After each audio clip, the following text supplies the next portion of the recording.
Welcome to this class on the morality of human acts. You heard right. Human acts can be morally evaluated. Human acts can be either good or evil. And what do we mean by human acts? When we say human acts, we are referring to two things. Human acts are those ones that are chosen freely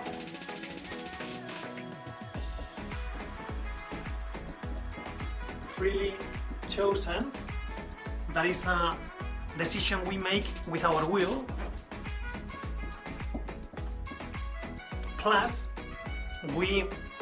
before we go and do these actions, we make a judgment of our conscience about them.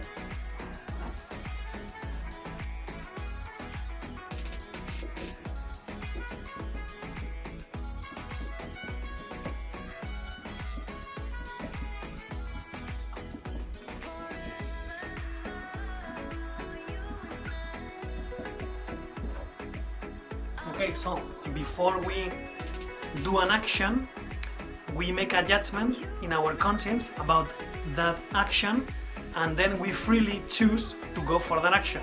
That's why the actions we are talking about in this class are human actions. Actions in which there is intelligence and will. So this is something that animals cannot do. That's why for us human beings with intelligence and will, and free will, we can do actions morally evaluated. In order to evaluate the morality of a human action, we have to look at three things. First one, the object. Second one, the end or the intention.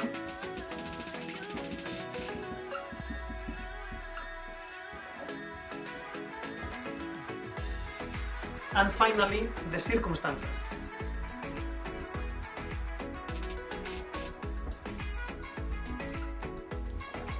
The object is the action we choose to do.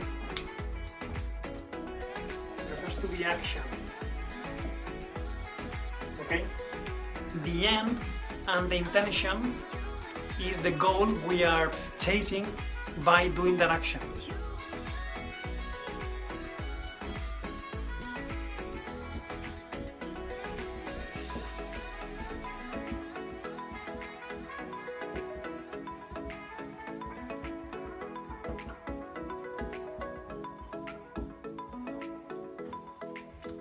And the circumstances are the secondary elements of the action. For instance, when it comes to theft, the amount of money that's been stolen. And here is the golden rule for this class. A morally good action requires that the three elements are good. So the object's gotta be good, the end or the intention has to be good, and the circumstances have to be good. Now, let us say something about the object.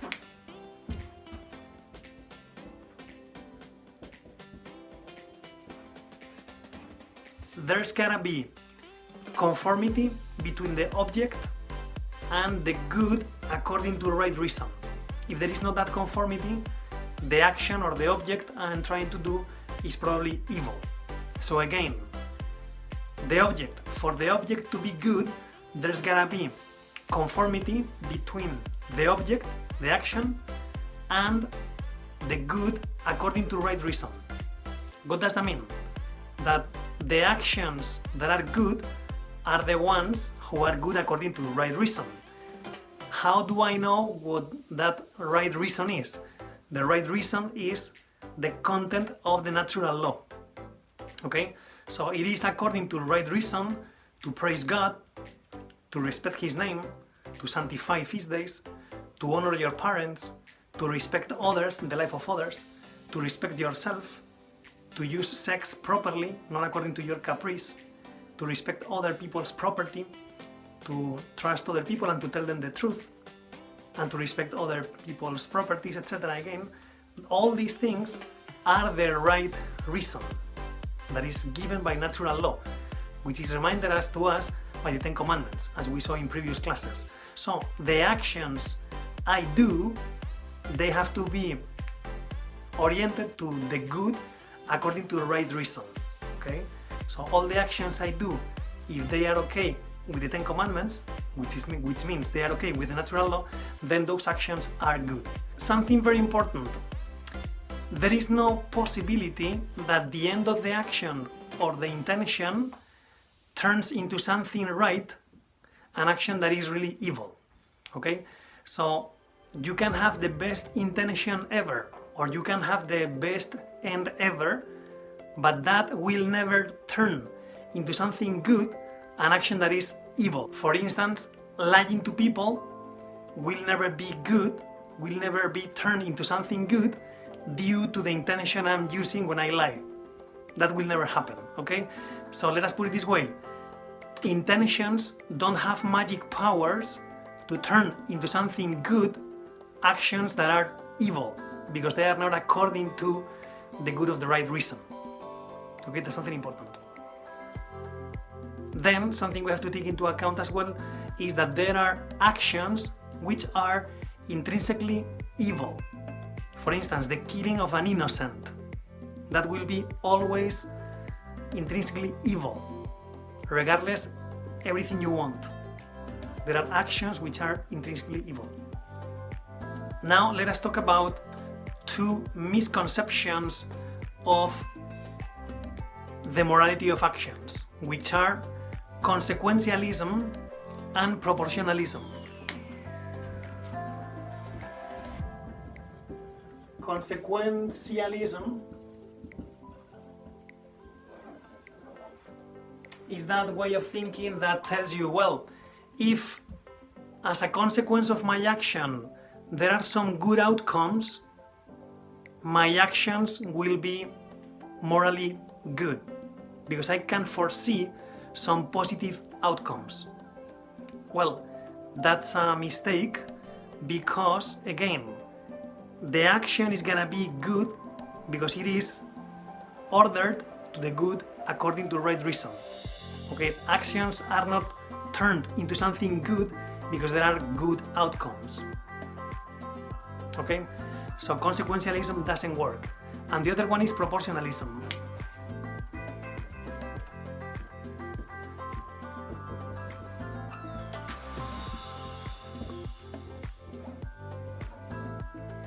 Proportionalism claims that my actions can be good if there can be as a consequence a lesser evil or a better good. Okay, for instance, someone who decides to run a mafia in town because the police doesn't work, so then I'm gonna set a mafia in the town, I can do whatever, so there's gonna be a lesser evil in the world because I created my mafia in which I allow crime, etc. Well, that doesn't work, because again, the actions have to be good. You cannot turn an action into something good just with the intentions or with the positive outcomes, like is the case of the consequentialism, or because the proportion, the evil is going to be, we are going to move from this evil to a lesser evil. No, the actions have to be good. Now, let us say something about the intentions. Intention, or the end, right, of the object. The object, okay, is the action I decide to do after making a judgment in my intelligence, with my conscience, and after choosing freely to go for that action. That's the object, the action. Then there is the end, or the intention. The intention is the movement of my will to the end that I am chasing by doing that action. And again, the important thing here is intentions don't have magic powers to turn evil actions into something good, because intentions don't have that power. It's impossible. The action is gonna be good. And finally, the circumstances.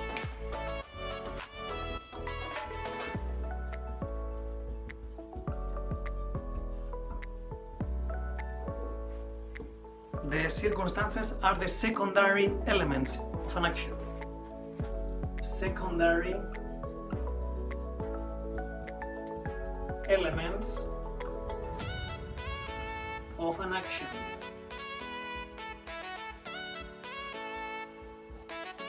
The amount of money when it comes to theft, etc. That would be the circumstances. The circumstances have to be good, okay? Something interesting about the circumstances is that they diminish or increase the responsibility of the agent of the action, but they never turn an evil action into something good, for the same reason that the intentions don't turn an evil action into something good, because you cannot transform the object. You cannot transform it just with an intention. You cannot transform it with a circumstance. Okay? But it is true that in the case of circumstances, they increase or diminish the responsibility of the agent of the action. Now it's time to talk about indirect voluntary actions.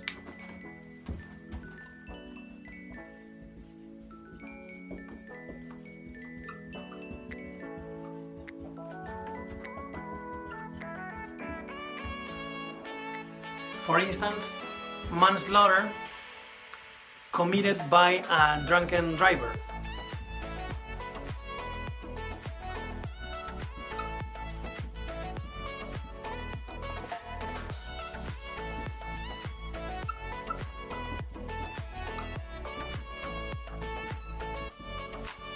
So this action would be an indirect and voluntary action.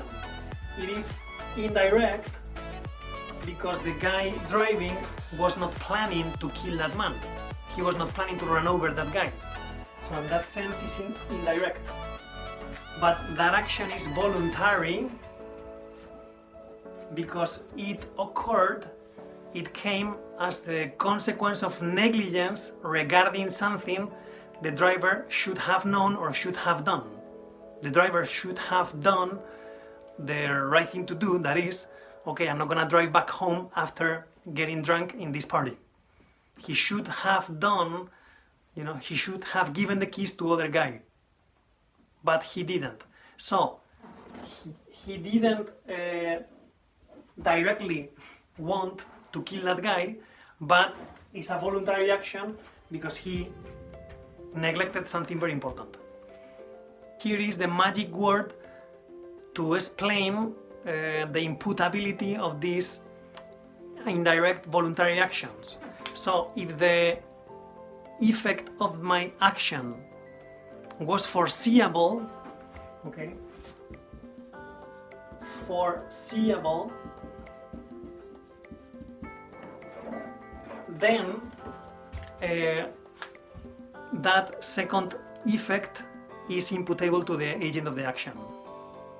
So in the case of the driver, he should have known that driving in that under the condition of having drunk a lot could have horrible consequences. So that's foreseeable. Then that's the reason why this person is responsible for that action. Foreseeable, that's the thing. The effect has to be foreseeable. Something important in this context are the actions of double effect.